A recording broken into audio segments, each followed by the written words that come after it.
Laila benar-benar tidak menyangka jika malam itu Roni, suaminya, benar-benar menjatuhkan talak kepada dirinya. Roni berniat menceraikan Laila karena dia menganggap Laila itu mandul. "Mas, aku sudah memeriksakan ke dokter kalau aku ini baik-baik saja, Mas. Di luar sana masih banyak pasangan suami istri yang sudah menikah 2 atau 3 tahun baru dikaruniai anak. Sedangkan kita menikah baru 1 tahun, Mas. Mengapa engkau secepat itu mengambil keputusan?" Kata Laila yang masih belum terima dengan apa yang dilakukan Roni. Terlihat Roni menghela napas panjang, kemudian lelaki itu berkata, "Sudahlah, kamu tidak perlu protes, karena sebentar lagi aku akan menikah dengan Eva," kata Roni sambil menggandeng perempuan di sampingnya. "Maksud kamu apa, Mas?" tanya Laila masih belum paham dengan maksud Roni. "Perlu kamu ketahui, Laila, sekarang Eva sudah mengandung anakku, jadi aku akan menikahinya." Mendengar kata-kata suaminya, Laila langsung menutup mulutnya sambil menggeleng-gelengkan kepala. Setengah tidak percaya. "Kamu keterlaluan, Mas. Aku tidak menyangka engkau setega itu. Dan kamu, Eva, kamu benar-benar wanita yang tidak tahu balas budi. Aku memberimu pekerjaan di kantor suamiku. Namun lihat apa balasanmu." Terlihat perempuan yang bernama Eva itu hanya tersenyum sinis. Eva, seorang perempuan yang pada awalnya minta tolong kepada Laila agar dicarikan pekerjaan. Dan Laila telah mengizinkannya bekerja di kantor suaminya. Namun ternyata Eva menusuk dari belakang. Ia merebut suami sahabatnya yang selama ini sangat menyayanginya. Atas nama cinta, Eva dan Roni telah berbuat serong tanpa sepengetahuan Laila. Dan saat dirinya hamil, Roni merasa sangat senang. Eva meminta laki-laki yang dicintainya itu menceraikan istrinya. Eva tidak mau menjadi istri kedua. Dia hanya ingin menjadi satu-satunya di hidup Roni. Dengan bibir tersenyum, dia duduk menonton Roni yang menjatuhkan talak pada istrinya. Dia merasa begitu puas melihat Laila menangis dan berlutut memohon kepada Roni. Sampai akhirnya Eva mengusir Laila dari rumah yang kini dia tempati. "Makanya jangan jadi perempuan mandul. Selamat menjadi janda. Terima kasih sudah memberikan suamimu untukku." Kembali Eva berkata sambil tersenyum sinis dan melempar tas berisi pakaian. Dia berdiri di depan rumah dengan tangan bersedekap, melihat Laila yang berjalan pelan meninggalkan mereka dengan tangisan yang menyayat hati. Tidak dipedulikannya lagi julukan pelakor yang tetangga berikan. Tujuannya menjadi istri satu-satunya Roni sudah tercapai. Diusap perutnya sambil berkata, "Terima kasih sayang, karena engkau, ibu bisa mendapatkan ayah seutuhnya." Malam itu, dengan diiring hujan gerimis, terlihat seorang perempuan mengetuk pintu sebuah rumah sambil menangis. Terlihat seorang wanita setengah baya membuka pintu dan langsung memeluk perempuan itu yang tidak lain adalah Laila. "Laila, kamu kenapa, Nak? Suamimu mana?" tanya perempuan itu yang tidak lain adalah ibunya Laila.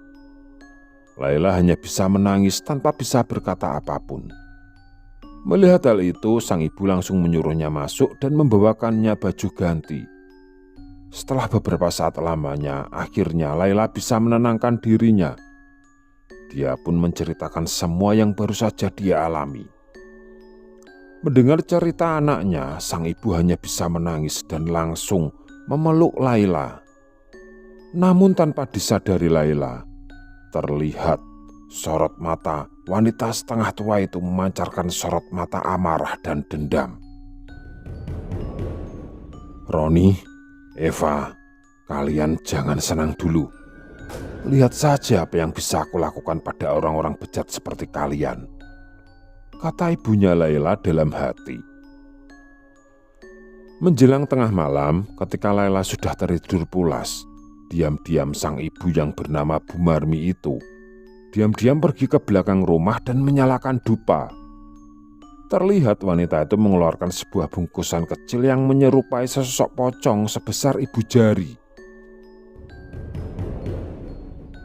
Benda itu kemudian dikubur di tanah yang sebelumnya Bu Marmi gali dengan tangannya sendiri tanpa menggunakan alat apapun. Kembali Bu Marmi merapalkan mantra di depan dupa yang masih mengepulkan asap. Tiba-tiba dari tanah tempat memendam bungkusan kecil tadi, muncullah segumpal asap tebal yang lambat laun berubah menjadi sosok pocong yang tinggi besar. Kamu sudah tahu tugasmu kan? Sekarang kamu berangkat dan buat orang-orang itu menderita, kata Bu Marmi kepada sosok pocong tersebut.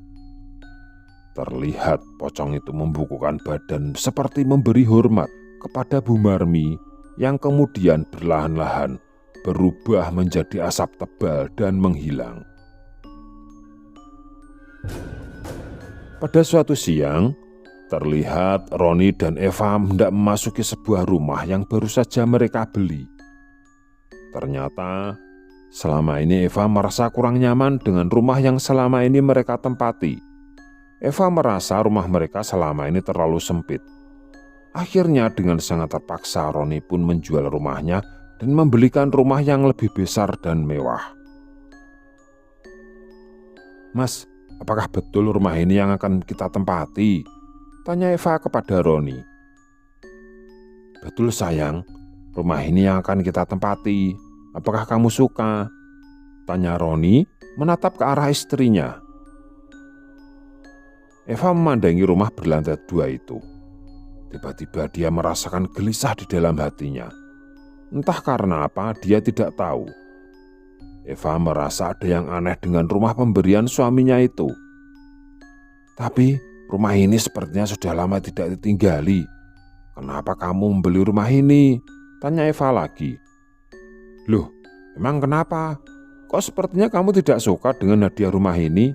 Apa ada sesuatu?" Roni menatap wajah Eva. Ia tidak mengerti tentang apa yang tengah dirasakan Eva. "Aku hanya merasa aneh dengan rumah ini, Mas.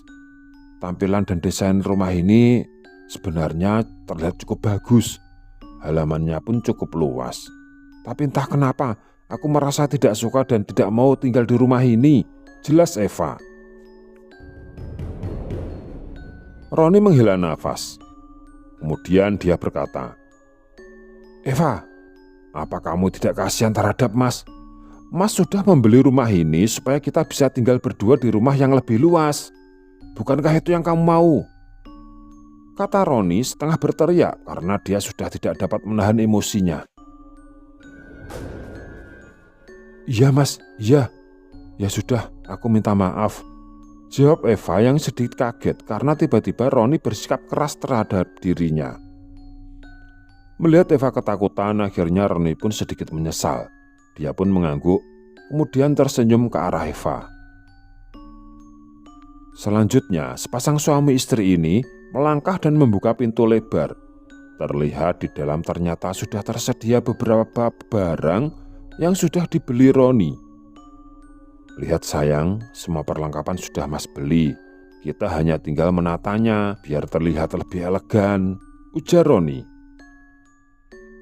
"Iya Mas, kalau begitu sekarang aku akan menata semua barang ini."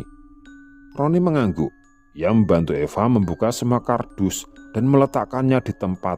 Tidak lupa mereka membersihkan rumah agar terlihat lebih bersih. Satu persatu ruangan akhirnya telah selesai mereka bersihkan. Suasana di dalam rumah begitu sangat menyejukkan. Namun Eva kepikiran gudang yang belum sempat ia bersihkan. Dia pun bangkit mengambil sapu dan menuju ke arah gudang. "Tunggu Eva, biar Mas saja yang bereskan gudang. Kamu istirahat saja, sepertinya sudah kelelahan." Roni tiba-tiba menghentikan Eva yang hendak pergi ke gudang. "Iya Mas, aku memang sudah sangat lelah. Jika kamu ingin membersihkan gudang, ya sudah, aku mau istirahat di kamar," ujar Eva tersenyum. Roni mengangguk. Eva langsung melangkah meninggalkan suaminya yang masih berdiri menatapnya. Kedua kakinya melangkah menaiki anak tangga satu persatu. Kebetulan kamar mereka berada di lantai 2. Eva perlahan masuk ke kamar dan duduk di atas ranjang. Dia diam sambil menatap ke arah seluruh sudut kamar. Tiba-tiba pandangannya fokus menatap ke arah cermin besar yang tersimpan di sebelah lemari kayu. Eva langsung menghampiri dan bercermin. Bagus sekali cermin ini. Sepertinya pemilik rumah ini lupa membawa cerminnya, ujar Eva. Perempuan itu perlahan menyentuh cermin. Eva terperanjat kaget. Tiba-tiba dia melihat di dalam cermin itu ada sesosok pocong yang berdiri di belakangnya. Spontan Eva berteriak. Ia memutar tubuhnya, namun dia tidak mendapati siapa-siapa. Tiba-tiba dia melihat jam dinding terjatuh ke lantai secara tiba-tiba ketika ia menyentuh cermin. Kenapa bisa terjatuh? Padahal sama sekali tidak ada angin, ujar Eva heran berbisik di dalam hatinya. Eva memunguti kaca jam dinding yang berserakan. Ia tidak mempedulikan keanehan yang terjadi barusan. Eva! Roni berteriak memanggil nama istrinya. Eva pun bergegas menuju ke arah suaminya. Iya mas, ada apa? Tanya Eva. Sayang, mas lapar. Mas mau keluar sebentar ya, mau membeli makanan, ucap Roni meminta izin. Iya mas, hati-hati ya, jangan lama-lama, saut Eva. Roni mengangguk. Siap sayang, tidak akan lama kok. Roni pun melangkah pergi meninggalkan istrinya sendirian di rumah barunya. Eva duduk di sofa dan menyalakan televisi agar tidak merasa takut dan kesepian. Tubuh Eva sekarang merasakan hal berbeda dari sebelum suaminya pamit pergi membeli makanan. Bulu halus di tubuhnya meremang. Eva merasa khawatir dan perasaannya penuh dengan rasa takut.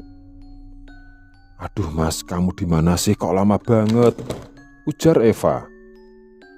Entah kenapa Eva merasa sangat takut ada sesuatu hal terjadi di rumah barunya. Apalagi ia hanya seorang diri. Dia hanya bisa menunggu sambil terlihat gelisah. Namun hingga 30 menit berlalu, Roni belum juga menampakkan batang hidungnya. Eva merogoh ponsel dan hendak menelepon Roni. Ketika telah terhubung, ternyata Roni tidak membawa ponselnya.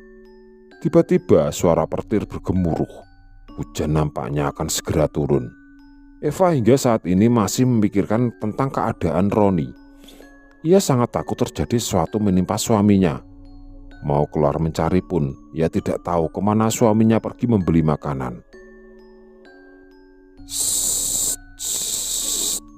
Tiba-tiba terdengar suara desisan di telinga Eva. Tubuhnya bergetar, hatinya berdebar. Eva mengucap istighfar sambil menutup kedua mata. Kemudian ia berlari menaiki tangga dan masuk ke dalam kamar. Eva menutupi tubuhnya dengan selimut tebal. Tangan kanannya memegang ponsel. Ia bersiap hendak menelepon kedua orang tuanya untuk datang ke rumah barunya, karena ia sudah merasa sangat takut berada sendiri di ruang ini. Ponsel pun berdering. Nomor yang Anda tuju sedang tidak aktif atau berada di luar jangkauan. Silakan coba beberapa saat lagi, ucap sang operator. Waduh, gimana ini? Eva benar-benar merasa putus asa. Ia berpikir seharusnya ketika Roni pergi, ia ikut. Sekarang ia menyesal, tetapi menyesal pun sekarang tidak ada gunanya. Roni sampai saat ini belum kunjung pulang. Tok tok tok. Tiba-tiba terdengar ada yang mengetuk pintu. Eva perlahan bangkit duduk menatap ke arah pintu. Eva merasa khawatir dan takut. Dia dengan segera menarik nafas dan meyakini bahwa yang mengetuk pintu adalah suaminya, yang sudah pulang dengan membawa makanan yang telah dibeli. Siapa di luar? Tanya Eva keras. Eva, ini mas, jawab seseorang dari balik pintu. Mas Roni, apa betul yang mengetuk pintu adalah Mas Roni? Tapi bukankah di luar sedang hujan? Tanpa berpikir lagi, Eva perlahan membuka pintu kamar. Ia menatap suaminya tengah berdiri tegap sambil tersenyum. Wah, akhirnya Mas sudah pulang, ujar Eva. Dia langsung memeluk suaminya. Pulang? Maksud kamu pulang apa? Roni mengernyitkan dahi heran dengan ucapan Eva.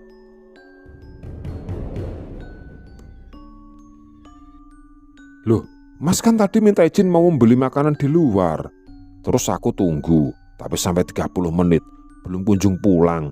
Aku sampai khawatir takut terjadi sesuatu terhadap kamu, Mas, ujar Eva lagi. Membeli makanan di luar? Sejak kapan Mas izin pergi? Sejak kapan Mas membeli makanan keluar? Saut Roni bertanya-tanya kepada Eva. Eva heran. Mas, kamu jangan pura-pura tidak tahu. Tadi Mas bilang mau keluar untuk membeli makanan karena lapar. Lalu sekarang mana makanannya? Tutur Eva marah. Loh, Mas serius tidak tahu Eva? Sejak tadi Mas berada di gudang. Ucapan Roni membuat Eva tercengang. Hah? Apa maksudnya? Kenapa Roni mengatakan bahwa ia berada di gudang? Lalu siapa yang tadi pamit pergi hendak memesan makanan? Kata Eva dalam hatinya. Eva masih terus bertanya-tanya. Namun tiba-tiba dia berteriak. Aduh Mas, perutku sakit banget, tolongin aku Mas. Eva memegangi perut buncitnya yang terasa melilit seolah diremas dari dalam. Kenapa sayang? Ada apa dengan perutmu? Tanya Roni dengan nada khawatir. Tanpa berpikir panjang lagi, lelaki itu langsung mengajak istrinya pergi ke rumah sakit. Namun setelah diperiksa ternyata itu hanyalah kontraksi palsu. Mereka pun akhirnya kembali ke rumah. Namun ternyata selanjutnya hal itu kembali terjadi berulang kali, seperti yang terjadi pada suatu malam ketika Roni sedang tertidur pulas di samping Eva.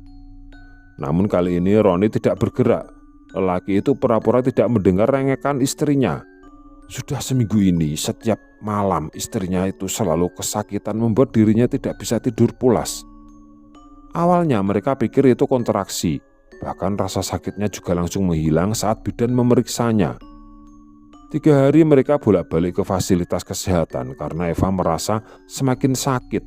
Tapi ketika sampai di sana rasa sakitnya menghilang. Setelah itu Roni tidak mau lagi mengantar istrinya periksa. Pekerjaan Roni di siang hari benar-benar terganggu karena saat malam dia hampir tidak bisa tidur. Terus mengusap-ngusap perut Eva yang kesakitan. Mas, Eva berteriak dan meremas kaos yang dipakai Roni, membuat mata suaminya terbuka dan langsung terduduk. Roni mengusap wajahnya dan menghela napas. Eva, Mas capek banget.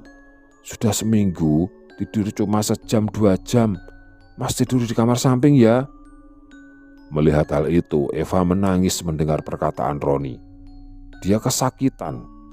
Tapi suaminya malah ingin tidur di kamar lain, tidak mau terganggu dengan rengekannya.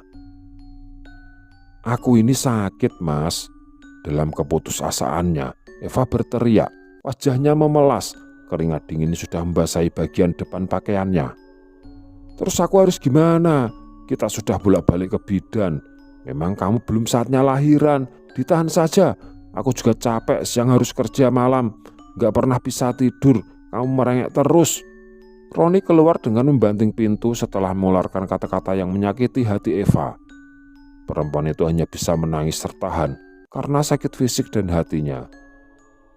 Dia kesakitan karena mengandung anak dari laki-laki yang dinikahinya 5 bulan yang lalu. Tapi laki-laki itu malah lebih memperdulikan dirinya sendiri. Aduh, sakit banget. Eva hanya bisa menggeliat pelan. Perut besarnya menghalanginya untuk bergerak bebas. Tangisan Eva menjadi rutinitas di tengah malam. Para tetangga tidak lagi bertanya, karena jawaban kontraksi palsu selalu diberikan oleh Eva.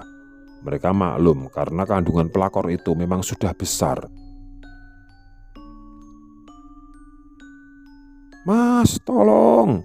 Eva berteriak saat dia merasakan perutnya panas dan terasa dirobek dari dalam. Dia mencekap bajunya dan melihat gerakan bayi di perutnya sangat cepat. Bayi itu seperti ingin keluar dari sana. "Mas!" teriakan Eva menggema di tengah malam, tapi tidak ada seorang pun yang datang untuk menolongnya. Sampai ketika kesadarannya hampir hilang, lama-lama dia melihat sosok pocong mendekat. "Tenang ya, Nduk, ini semua baru dimulai." Kalimat yang dibisikkan sosok pocong itu adalah hal terakhir yang didengarnya sebelum dia jatuh dalam kegelapan. Di dalam kamarnya, Roni terbangun dari tidurnya. Dan ketika menyadari di samping yang sudah tidak ada istrinya, Roni pun langsung keluar kamar. Laki itu langsung terperanjat begitu mendapati istrinya tergeletak di dapur. "Eva, bangun Eva!" teriak Roni sambil mengguncang-guncang tubuh istrinya. Beberapa saat kemudian, Eva pun sadar dan Roni pun langsung mengajak istrinya masuk ke dalam kamar. Namun begitu masuk ke dalam kamar, sepasang suami istri itu sangat terperanjat. Karena di dalam kamar mereka sekarang sudah berdiri sosok pocong tinggi besar dengan wajah rusak dan mulut mengeluarkan asap. Roni dan Eva benar-benar sangat ketakutan. Saking takutnya, mereka sampai tidak bisa bergerak dan mulut mereka hanya bisa menganga. Perlahan-lahan sang pocong mendekat dan meniup mulut kedua orang itu. Terlihat asap tebal keluar dari mulut sang pocong yang langsung masuk ke mulut Roni dan Eva. Sepasang suami istri itu pun langsung jatuh pingsan.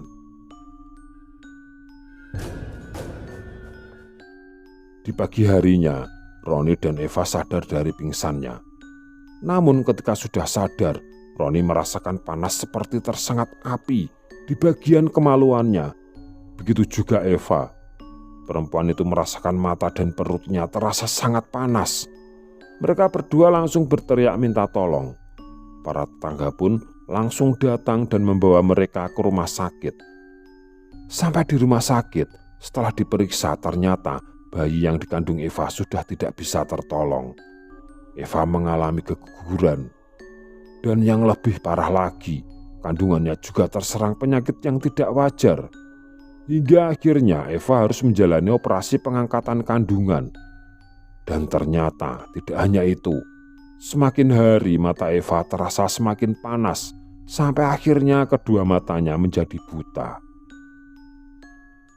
Sementara itu, Roni mengalami luka bakar yang sangat serius di bagian kemaluannya. Laki itu sekarang hanya bisa pasrah. Sekarang dia sudah menjadi lelaki impoten dan istrinya menjadi wanita buta dan mandul. Ternyata santet pocong yang dikirim Bu Marmi atau ibunya Laila itu benar-benar sangat mengerikan. Dendam dari seorang ibu yang tidak terima anaknya diperlakukan secara tidak manusiawi oleh sepasang suami istri yang bernama Roni dan Eva.